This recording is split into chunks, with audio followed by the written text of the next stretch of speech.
Hey, Merry Christmas, Joy Christian Center, and welcome to our 12-ish minutes of Christmas. I know that you're busy, you've got a lot of different things that are going on, and so Shelley and I, we'd like to say thank you for joining us today.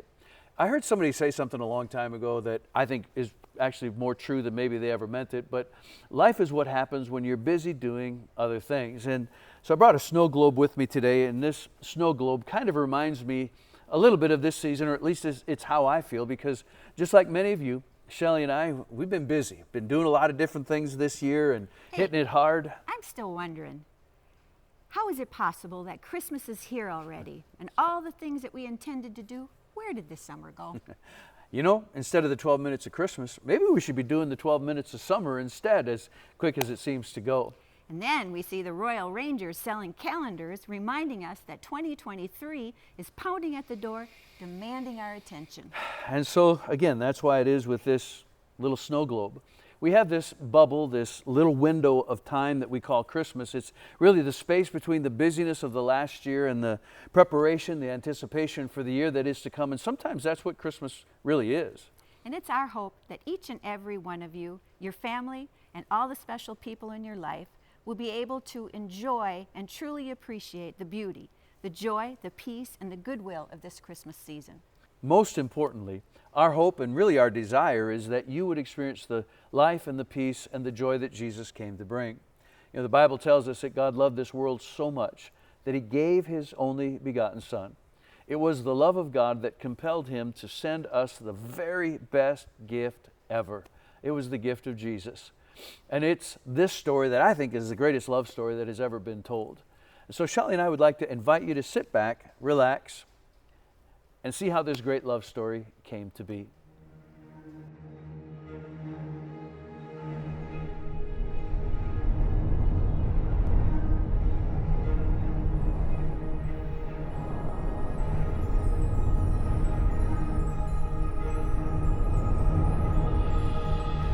In the beginning, God created the heavens and the earth, as well as all of the living creatures that inhabit this planet, making it very much alive. And then as His grand finale, God totally outdid Himself when He created the human race in His image.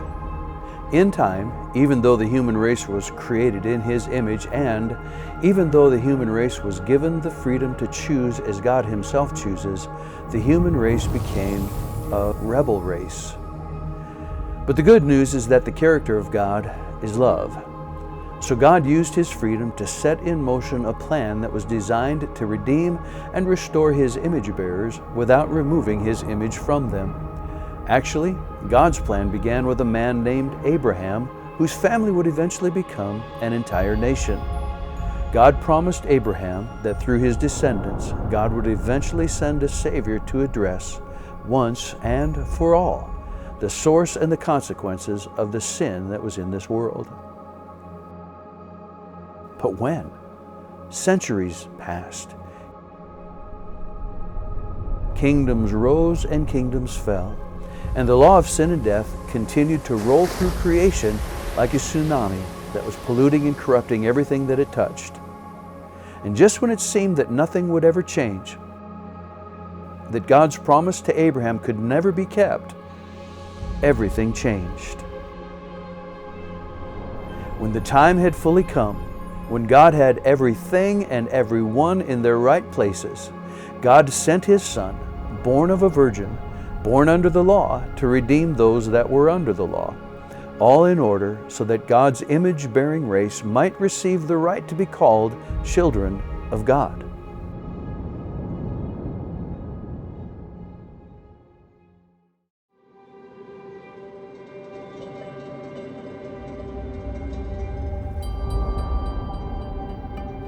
Now this is how the birth of Jesus, the Messiah, finally came about. God sent the angel Gabriel to Nazareth, a town in Galilee, to a young girl pledged by her parents to be married to a man named Joseph, who was a descendant of Abraham, and the young girl's name was Mary. The angel went to her and said, "Greetings, you're highly favored and the Lord is with you." But of course, Mary was greatly troubled at his words, and she wondered, what's happening? Is this even happening? Am I dreaming? But the angel smiled and said to her, "Mary, do not be afraid, for you have found favor with God. The promise that you and your people have longed to see fulfilled is being fulfilled through you. You will conceive and give birth to a son, and you are to call him Jesus. And he will be the Great One, and he will be called the Son of the Most High God. How can this be? Mary asked. How can I have a baby? Joseph and I are not even. But the angel interrupted her and said, it has all been arranged, and your son will be called the Son of God. Mary, there is no word from God that will ever fail. There is no promise from God that will go unkept. Mary fell to her knees and declared, I am the Lord's servant. May your words to me be fulfilled. But when she looked up, the angel was gone.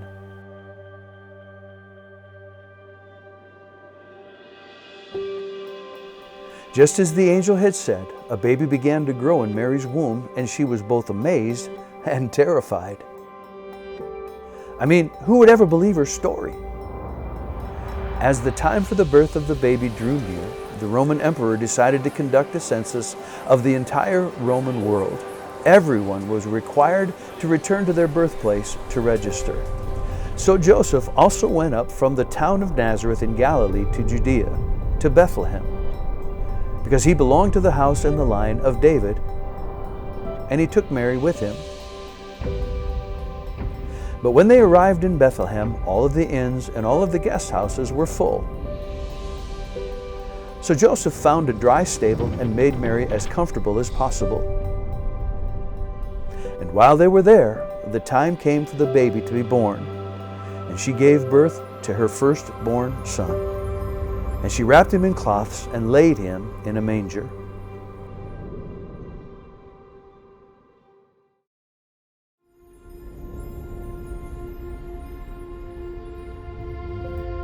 As it turned out, that very night, there were shepherds that were living out in the fields watching over their sheep, unaware that just a few miles away, in the overcrowded town of Bethlehem, something extraordinary had taken place. As they were settling in for the night, suddenly the angel of the Lord appeared to them, and the glory of the Lord shone all around them, and they were terrified. But the angel said to them, do not be afraid, I bring you good news. The good news your people have been waiting on since the days of Abraham. Today, in the town of David, a Savior has been born to you, and he is the Messiah, the Lord. But don't go and search for a king. Look for a baby wrapped in cloths lying in a manger. And so they hurried off and they found Mary and Joseph, and sure enough, a baby who was in fact lying in a manger. And when they had seen him, they spread the word concerning what had been told them about this child, and everyone who heard it were amazed at all that the shepherds had said to them. They were amazed and they were hopeful. They were hopeful because God was once again on the move. He had not forgotten his promise.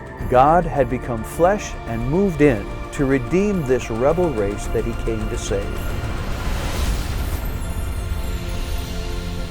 Our prayer is that you would experience the hope, peace, and joy of Christmas, and that the Christ of Christmas would ring in your hearts throughout this next year.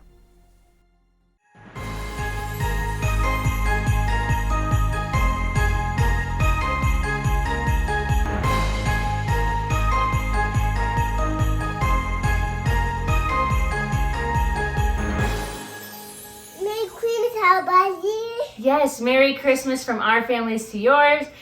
We're wishing you the very best this holiday season. The best way to spread Christmas cheer is singing loud for all to hear. Just kidding! Merry Christmas! Hey everybody, Pastor John here, and Rudolph. Just wishing you from the Joe's household to yours a very Merry Christmas and a Happy New Year. Believe for God's very best for you in 2023. We love you and thank you. Author and pastor Max Lucado said the story of Christmas is the story of God's relentless love for us. On this very special day, Teresa and I are so thankful for God's love, as are you. So in the excitement of this day, don't get tangled in the tinsel. Just share your love. And remember this, we love you. Merry Christmas!